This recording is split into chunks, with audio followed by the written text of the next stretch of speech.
back and live streaming from Gama 2017 here in beautiful, warm Las Vegas.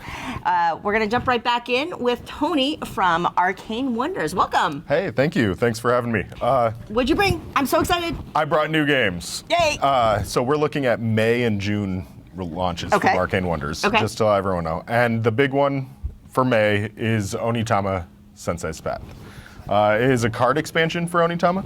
One of the questions we've been having is concerning the size of the box. No, this is not the same size as the Onitama box. It is a smaller, I wish we had that smaller little version. This is adorable. The production quality on this box is ridiculously awesome. Yeah. We definitely wanted to have it be something that will sit on the shelf and right beside its big brother. Yeah, big brother, little brother. I love that. So it has the same magnetic clasp with 16 new cards for Onitama. And we have a couple cards shown here, the giraffe, panda, bear, and tanuki. I'm not going to go into how Onitama really is played, but this expansion allows you to have a full separate set of cards that can be used exclusively, so you can just shuffle those up and use them as your cards, or you can shuffle them together and have a mix with the core games cards as well. So I gotta say, like, the idea of tanukis and pandas, this is awesome. I love the animals that you guys picked for this one. It's really exciting. We've been having a lot of fun with it. Onitama's been having great success, especially within the Dice Tower series, and we're excited for this expansion. Great. And you were saying May? May. Okay, do you have an idea of what the MSRP is going to be on it? The MSRP is $12.99. And that's for 16 new cards. 16 new cards. And you still only play with 5. Yes, you still only play with 5. What's the math on that? What's the variations of gameplay that you get with just this expansion? It's over 1,000 different variations. That's awesome. Spin the cards. That's right. Yeah, that's right. It's upside down. They changed the camera, so we can look at it. Well, we're so used to like trying to present and make things look beautiful. So now they're right side up. So now we have the panda, the bear, the tanuki, and the giraffe. Yeah. So 16 cards, $12.95. $12.99. $12.99. May. Awesome. Sensei's Path. Thank you. Should we scoop these up and talk about this big beast of a game? Yes, you and now we're going to look at our June launch. And this is Spoils of War. It's the first game that Arcane Wonders has done that is just an Arcane Wonders brand outside of Mage Wars. Oh, wow. So, I didn't think, okay. So this is the first just plain Arcane Wonders. It's not part of the Dice Tower Essentials line because it's actually designed by Brian Pope, our owner. And so basically everyone is a Viking warlord. And we are arriving back from raiding a village. And we've sacked it, and we have all these treasures. So we're the Vikings, and now we have all these treasures, and we have no way to split them up. So... But you have a way for us to split them up, The way to split them up is to play the game Spoils of War. So what we've done here is we have, based on the number of players, different treasure cards. And there's a set collection to this game where you are trying to get either partial sets, which is 3 of the same type, like 3 different weapons, which you have a partial set right here. If this was a different one as well, 4 of a kind is more points. So you're trying to get those as a Viking. So the way you get these cards is through a mechanic where you're bidding dice. So you go here, the treasure setup is the first step. Next you roll the dice. This is this is gonna kill the microphones, but this is awesome. All right. So we roll the dice, and then each of us would secretly look at the dice. And in a mechanic where we... Don't look. I'm gonna show the camera. Don't look. Don't peek. Don't cheat. Okay. So basically, we're doing a liar's dice, pirate's dice type mechanic. If you're not familiar with that, what we're doing is bidding a quantity of dice as well as the face. So I'm the Viking chief, so I'd start the bidding. I can choose you to start, or I will, but I will. So I'm going to say I believe that there are 5 6s. Okay. Now you would have to go higher in the quantity of dice and or the dice face. So, so you can't go higher than 6, so you have to go to a 6 of something. Well, can I say I think there are 7 6s in the game? Yes, you could. All right, I think there's 7 6s. 7 6s. So what I'm going to do here is I'm going to challenge. Okay. Now this is where the game shifts from this, after rolling, after bidding, you now are at the place bets. So I challenged, you became the declarer. Okay. And in a multiple player game, this is 3 to 5 players in the base game, everyone then sides with either the challenger or the declarer. Okay. And they will do it secretly in the place bets.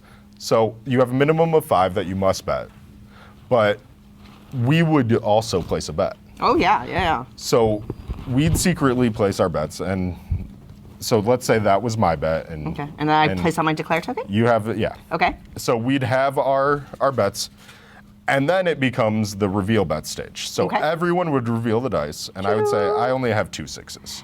Dope. So there were only 5. Oh. So in this case, I would have won. Anyone who was the challenger would have won.